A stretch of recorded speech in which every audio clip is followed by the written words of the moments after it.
एक माँ, उसका बच्चा आधी रात, एक कार आकर रुकती है और उस माँ को जीवन भर का दुःख देकर चली जाती है। महाराष्ट्र में एनिमल प्रिवेंशन एक्ट 1976 लागू है, जिसके तहत पूरे महाराष्ट्र में कहीं भी काऊ स्लॉटर नहीं किया जा सकता है, गाय नहीं काटा जा सकता है, गाय का मांस नहीं बेचा जा सकता और अगर किसी को बीफ खाना हो तो वो वाइल्ड बफेलो बीफ या भैंसे का बीफ खा सकता है। तो महाराष्ट्र के अंदर अगर कोई गाय काटता है, गाय का मांस बेचता है या काऊ स्लॉटर करता है तो उसको as per animal prevention act 1976 5 साल की जेल, नॉन बेलेबल जेल होती है। नांदेड़ का नरसी शहर, एक गाय अपने बछड़े के साथ रोड पर खड़ी थी, आधी रात का समय था, एक कार आकर रुकती है, कार आकर रुकने के बाद उसके बछड़े को उठाकर ले जाने की कोशिश करती है।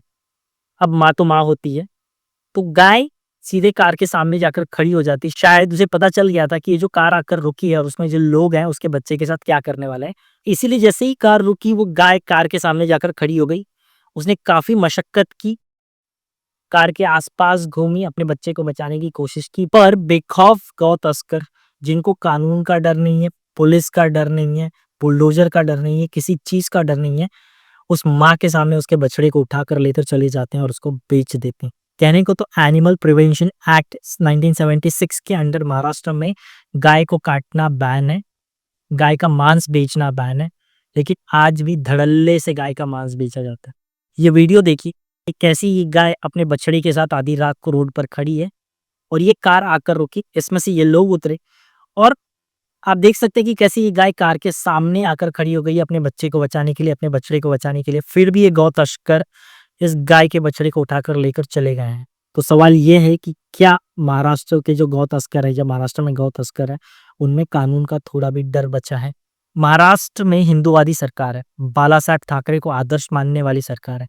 वही बाला साहेब ठाकरे जिनको हिंदू हृदय सम्राट कहा जाता है, वही बाला साहेब ठाकरे जिनके लिए हिंदुत्व सर्वोपरि था, उन्हीं बाला साहेब ठाकरे के महाराष्ट्र में देखिए कैसे ये गौ तस्कर एक माँ से उसके बच्चे को, एक गाय से उसके बछड़े को छीन कर लेकर जा रहा है। और आपको भी पता है, मुझे भी पता है कि इसका क्या होने वाला है। सवाल बहुत सीधा है, बाला साहब ठाकरे को आदर्श मानने वाले लोग क्या इन गौ तस्करों के खिलाफ कोई एक्शन लेंगे? एनिमल प्रिवेंशन एक्ट 1976 के अंदर अगर कोई गाय काटता हुआ पकड़ा जाता है, गाय काटता है, गाय का मांस बेचता है, तो उसको 5 साल तक की सजा होती है, नॉन बेलेबल। क्या इन गौ तस्करों को कोई सजा मिलेगी? ये जो सीसीटीवी फुटेज आप देख रहे हैं के अंदर, ये कार का मॉडल, कार का नंबर, सारी डिटेल्स अवेलेबल। या कोई एक्शन लेगा? और कब तक बैन होने के बाद अभी महाराष्ट्र में गाय कटती रहेगी? महाराष्ट्र में क्या, पूरे भारत में कब तक गाय कटती रहेंगी? कब तक बेबस हाथ पे हाथ धरे हम अपनी माँ को कटते हुए देखते रहेंगे? क्या कोई भी इसके अगेंस्ट एक्शन लेने वाला नहीं है? कोई भी इसके खिलाफ कोई भी कार्रवाई करने वाला नहीं है?